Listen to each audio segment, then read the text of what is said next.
இன்னையோட காணொளி லிவேட்டர் ஸ்கேப்புலர் ஸ்ட்ரெச்சிங். அதாவது நம்ம தூங்கி எழுந்தப்புறமோ இல்ல ஃபுல் டே நம்ம ஒர்க்குக்கு அப்புறமோ ஒரு ரெஸ்ட்டுக்கு போயிட்டு வந்தப்புறம் இந்த தோள்பட்டையில முக்கோண ஷேப்ல இருக்கிற இடத்துல லாக் ஆன மாதிரி ஒரு ஃபீல் இருக்கும். ஸோ அதுக்கான அதை ரிலீவ் பண்ற பயிற்சி தான் பார்க்க போறோம்.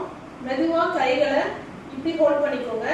இந்த கையை வச்சு இப்படி பண்ணாலும் பரவாயில்ல, இல்லை இப்படி எந்த சைடு வேணாலும் நம்ம எது சௌகரியமா இருக்கோ அதை வச்சுக்கணும். வச்சுக்கிட்டு மெதுவா மேல் நோக்கி அதை தூக்குங்க. லிஃப்ட் பண்ணிட்டு தலைய ஒரு சைடா ஸ்லோ மோஷன்ல சாய்ச்சுக்கோங்க. சாய்க்கும் போது நல்ல ஒரு ஸ்ட்ரெச் கிடைக்கும். ஸோ இந்த பொசிஷன்ல ஒரு 5 செகண்ட் ஹோல்ட் பண்ணுங்க.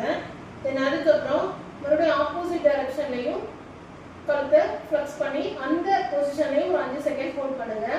இந்த மூமெண்ட்டை ஒரு 15 முறை ஸ்லோவா ரிப்பீட் பண்ணுங்க. ரிப்பீட் பண்ணீங்க அப்படின்னா அந்த தசைகள்ல நல்ல ஒரு ஸ்ட்ரெச்சிங் கிடைக்கும். ஸோ இமீடியட்டா ஒரு பெயின் ரிலீஃப் கிடைக்கும்.